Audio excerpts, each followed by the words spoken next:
looking for the perfect color, and I somehow like this color. It's a little bit dark, but it looks cozy. So I want to answer a question. The person says, I suffer from restlessness, can't relax. I'm in despair, this nervous energy is so hard, can't sleep, and so many worried thoughts. How can I make friends with this? I try to surrender, but there is a fear and resistance.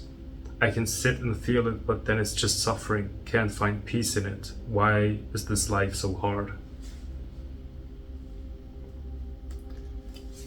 I know where you're coming from, probably, because I've also been in a time of my life where there was just suffering, nothing else. I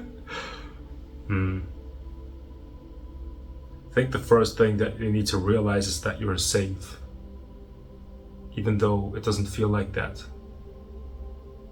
And don't try to reprogram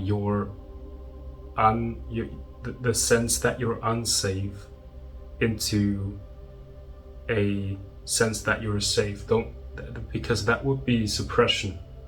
That's what a lot of people do without knowing. You know, the body and the mind, which is what people are identified with mostly, they are in a state of disharmony, and it feels like suffering because the way that they have been living was, unhealthy for the mind and the body. And then they start to suffer, and what they do is they feel that it's uncomfortable, and then they think they can do something about it. And that's the first impulse. If you encounter something that triggers you, that tells you that there's danger, that there's discomfort, that there's pain, the first reaction is usually for human beings to find a way to get rid of it. And don't try to reprogram your sense of unsafetiness into a sense of being safe, because that would be suppression. So you feel unsafe, you feel like you're suffering, you have a restless mind. Accept that. Don't wish for a better state to be in. You have to make friends with what is. That's the only way. Only what you love can be transformed, actually. So be in an environment that is safe, that you can understand with your intellect that it is actually safe. And then be in that environment and feel unsafe. Accept that.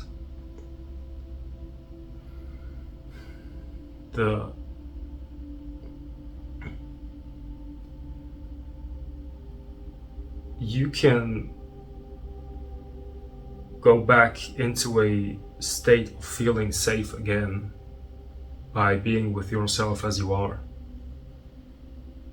So that means that you are, building a relationship with yourself. It sounds dualistic because I have to use language, but you simply are yourself, and you don't abide as yourself with distractions. You really take your time out just to relax without distraction, just like I'm doing right now, actually. I made it very cozy right here, right now for me. And I'm just relaxing and I'm talking to you. And you have to, the reason why people are suffering is because there is an internal reaction to something else. That something happened in the past. When you were a child, you were peaceful. Something happened on the outside, and then on the inside, something reacted, and that reaction was painful. And now you turned that reaction into an identity because the mind says this happened to me, and now it's replaying all of the time in your body and in your mind, because whatever happens in the mind is felt in the body. It's one. And then just this energy, this reactive energy, stuck in your mind and body. And then there's another part of you that's reacting to this, saying, I shouldn't feel like that, I should heal it, I should get rid of it, why is life so hard? And then there's also reaction, which is also painful. And that's how the identity is creating its story, but at the same time, what it's actually doing, it's perpetuating this state of suffering, and you feel uncomfortable wherever you are. You have to understand that you don't experience the world. Before you experience the world, you experience the body, and the body is experiencing the world. So there would be no world for you if there wouldn't be a body. So you're never really experiencing the world, you're experiencing the body. So that's why when your nervous system is regulated, the world seems to be a very beautiful heavenly place to be in. Paradise.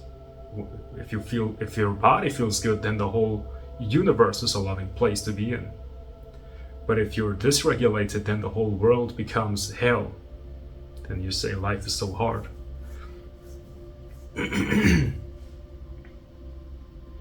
So, as I said, the natural reaction would be to, if something hurts you, to say, I must change this outside of me.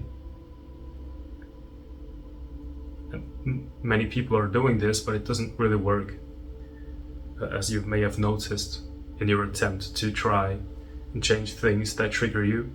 When you're in a relationship, for example, your partner, girlfriend or boyfriend can trigger you. You feel pain. The mind automatically says, who does he think he is, or she? And then you start an argument, and it makes it worse. And then she or he is hurt too, and then you're even more hurt, and then you won't find a solution. You try to change the outer world, or you try to change something in order to make it feel better inside. And the best way, and actually the only way to find stillness within is by not changing what is, by allowing what is. I could use the example of, being in a relationship, for example. In your case, it might be a little bit different. But it's also something that's happening outside of your awareness, because you're looking at what's happening in yourself, and you say there's suffering, and there's suffering, then you're reacting to that suffering, saying it shouldn't be there, I must do something about it. How could I be friends with this?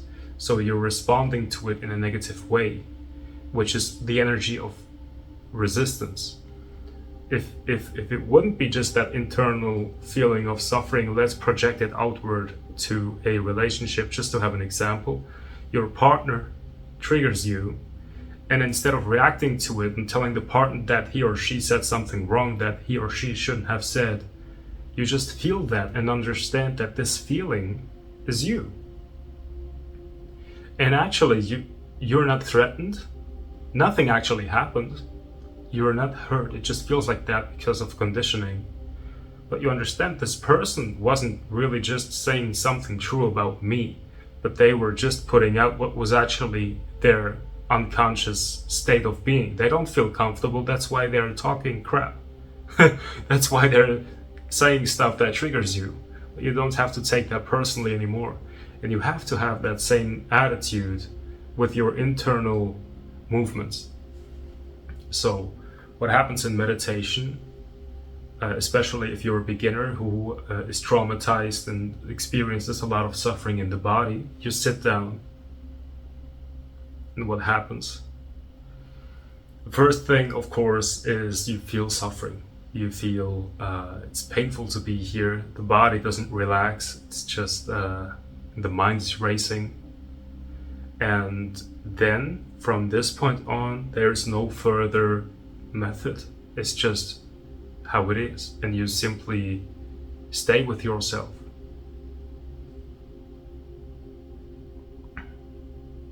It's like when you're having a car. You want to have a new car. Everything's clean. Everything works as it should. And let's say something happens with this car, and then it's like completely destroyed. But you only have this car in this life. You cannot just throw it away and buy a new one. You just have this one car. Talking about the body, just have this car. Now, what to do when it's destroyed? You have to look at it. If you want to use it, you have to look at it as it is. Don't try to say, oh, it shouldn't be like that, or what could I do to change it? Because then you're just wasting time worrying and thinking about what to do with it. But if you're just being with the car and saying, okay, that's what is. I cannot just change what is right now just with a snap of my fingers. So I have to look at it, look at the body, look at how the mind is racing. Look at how the feelings feel negative. Be here.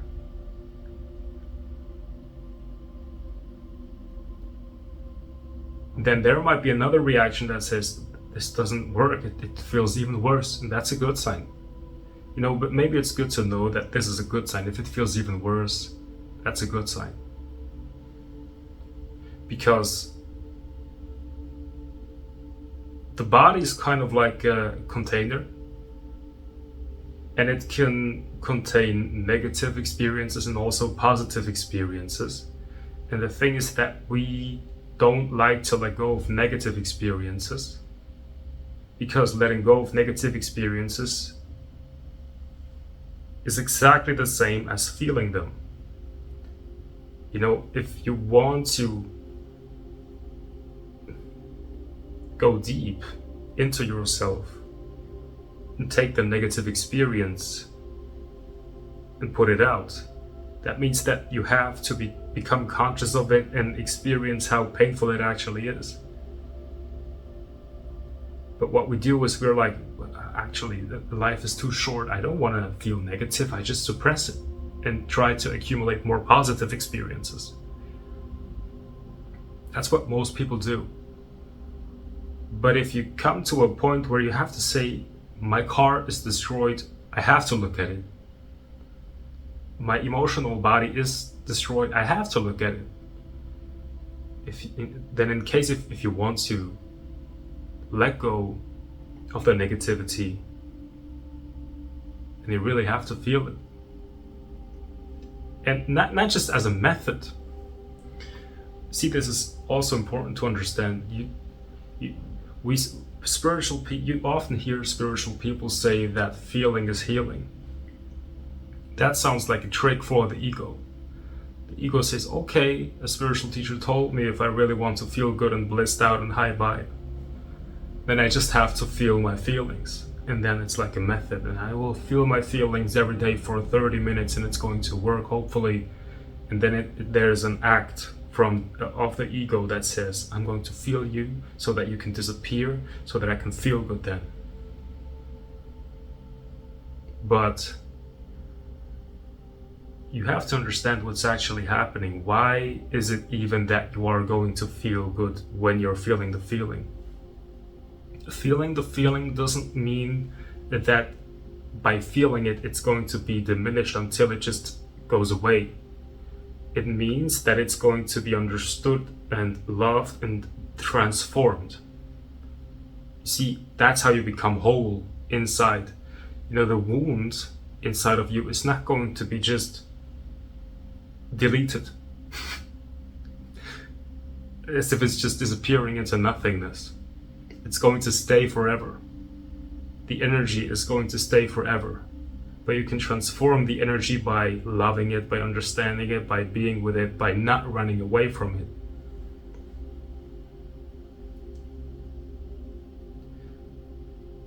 Your inner suffering is like a child, and most people who are experiencing intense suffering try to, it's an ugly child. It's even a dirty child, and it stinks, and you don't want to touch it, and it's hard for you to even love that child because it's so ugly and dirty and it stinks. But you cannot get rid of that child, because this child is your only way, your only possibility to have access to a beautiful life. So you have to be with that child. The child is the car, and the body is to be with that. And now what most people do who are incredibly, who are suffering very intensely, are saying, what should I do to get rid of that child? So feel the child until it goes away. That's still an act of hate. If you would just understand the child and love it, you would automatically clean it and dress it nicely and make sure that it smells good. And how to do this with your emotions. The interesting thing about healing your psychological world and your emotional world is that you don't have to do something with your abilities. You just have to observe and understand that whatever's going on inside of you, don't separate yourself from it and say, I'm just the awareness, I don't care about whatever I'm seeing, but say, I'm the awareness, but I'm also whatever appears. So when there is a negative sensation in yourself, can you just allow the negative sensation to be there? Because that's really what love is. It's the same thing when your partner is saying something that triggers you. Can you just allow this trigger to be in the room, to flare up, and then just to naturally settle down without having to react to it? It's the same thing with what happens inside of you. You allow it to flare up, it hurts, there's pain, there's even a thought that says how to get rid of it, and then you just naturally, you stay there, you don't try to control, you don't manipulate thoughts or feelings, and then it naturally settles down.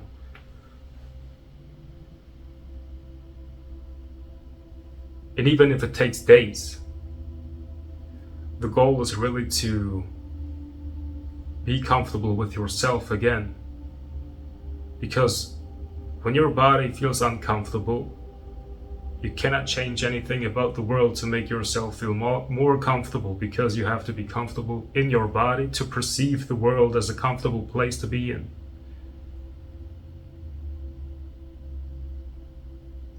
If there is a balance inside, you start to notice the forces of balance in the world.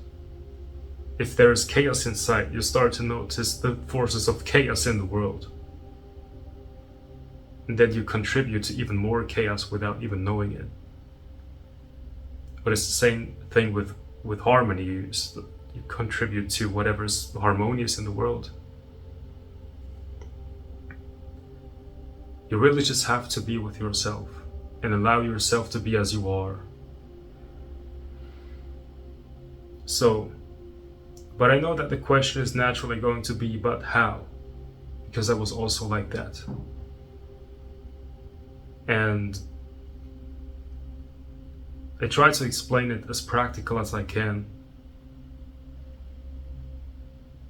There's an awareness there that you cannot get rid of.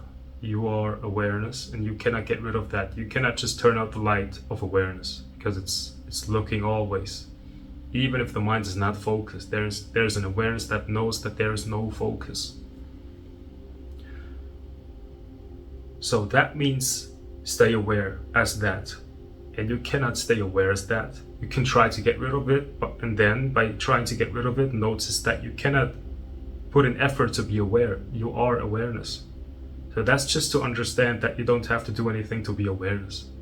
So that's the first step to find relaxation, because you cannot fail at being awareness. Then you understand that you cannot fail to be awareness. From this point on, you can just totally allow things to be as they want to arise.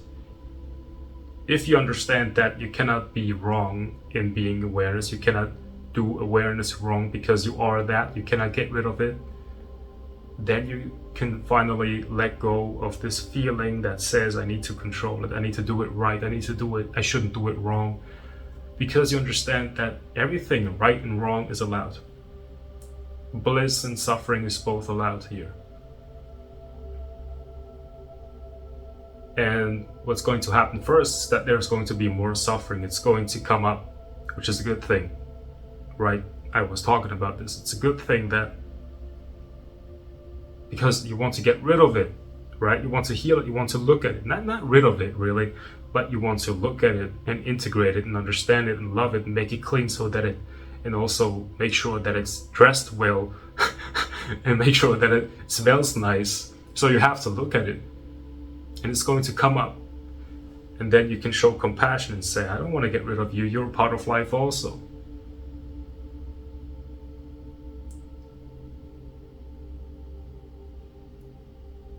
And do this every day. That's what I call building a real relationship with yourself, because you're not just, it's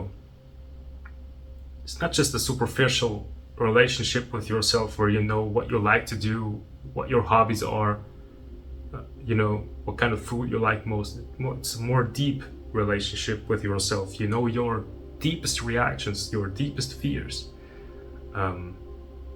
things like that. The deepest layer of yourself is just the beingness that doesn't need anything.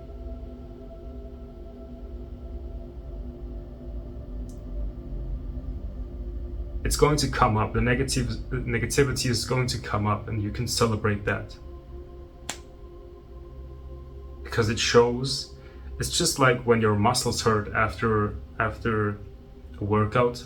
That just shows that you've done it right. You can be happy. The muscle is going to grow. It's the same thing with meditation. If it's hurting, you're doing it right. So just go through the pain and make it cozy, and just endure, go through it, and you'll see that there's going to be a transformation just by allowing. It's just like you're not trying to flatten the waves, you're just observing the waves. And then day by day you're going to see that the pond is going to be more still and more still, and then you will find your own inner tranquility.